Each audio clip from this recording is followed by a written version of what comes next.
All right, chapter 8 is called confidence intervals. So what we're talking about here is we want to know how confident we are that our sample is going to be close to the actual population mean. So we know that let's just take an example of if we wanted to rent an apartment downtown. We're looking for a 2-bedroom apartment. So we could look up all online and try to find different values, costs for rent for a 2-bedroom apartment downtown. We're going to get a wide range. So we could, let's say one costs, I don't even know, I haven't tried to rent an apartment in a long time. Let's say $1,000 for a 2-bedroom apartment downtown. We found one that was really nice that was about $3,000. We found one that was, not so nice, probably afraid to live there, $500. We found one that was $1,500, maybe one that was $2,000. You see what I'm saying? It's really going to vary based on how nice the apartment is and where it's located. Very many factors.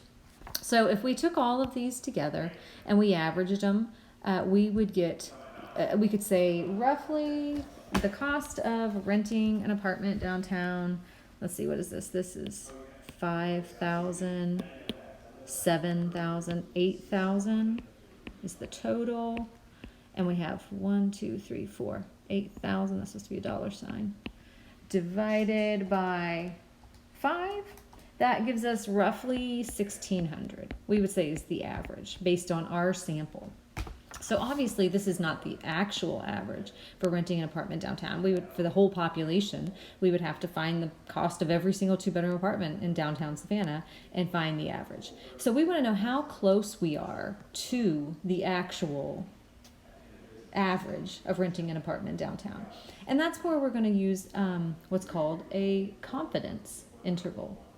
So let's start with an example here. So let's suppose we have collected data from a sample.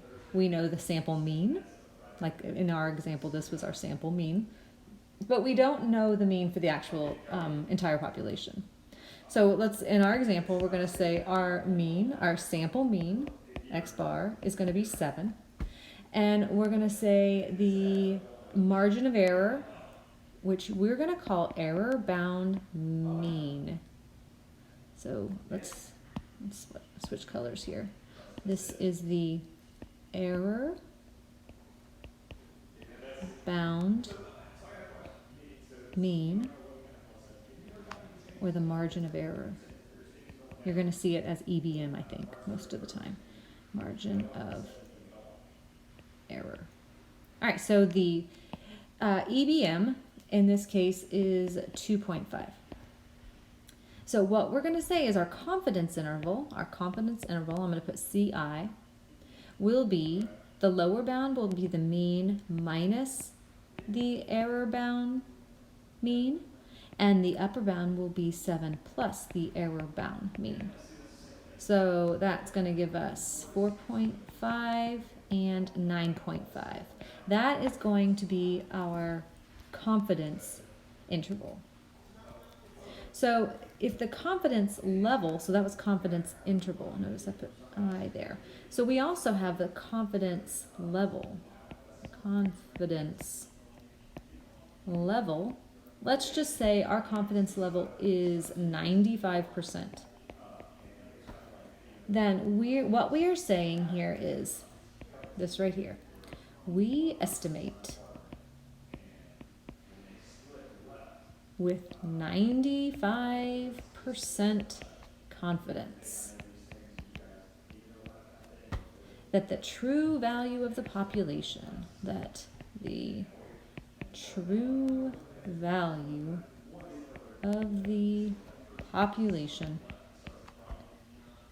is between 4.5 and 9.5.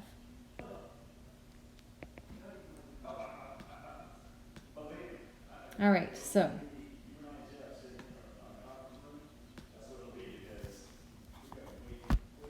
All right, so the confidence interval for a population mean with a known standard deviation is based on the fact that the sample means follow an approximately normal distribution. We know from the CLT that we can take the distribution of the means and create that normal distribution. So suppose that our sample has a mean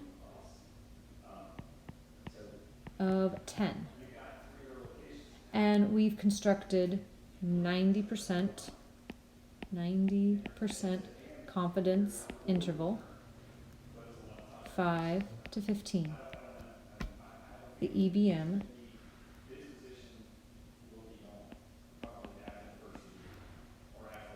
error bound margin, error bound mean is 5 in this case. So to get a 90% confidence interval, so let's draw our little diagram down here. So we said our mean is right here. This is our X bar, which is 10. We're saying that 5 is our lower bound and 15 is our upper bound. Oops. We are saying that our confidence level is 90%.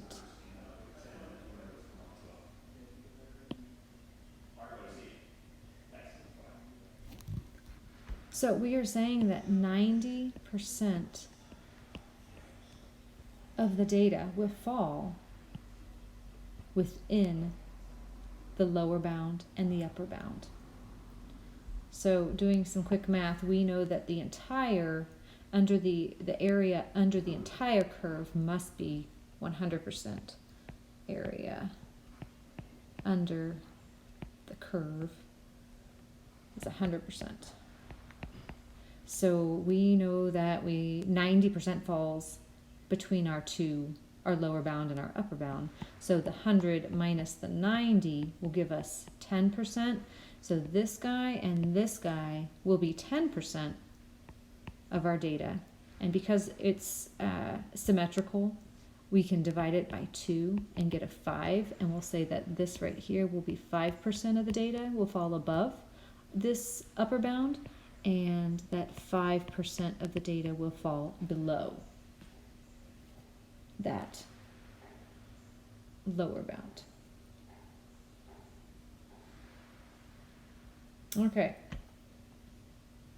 So it's important that the standard deviation must be appropriate for the parameter we're estimating. So we're going to use the standard deviation that applies to sample means.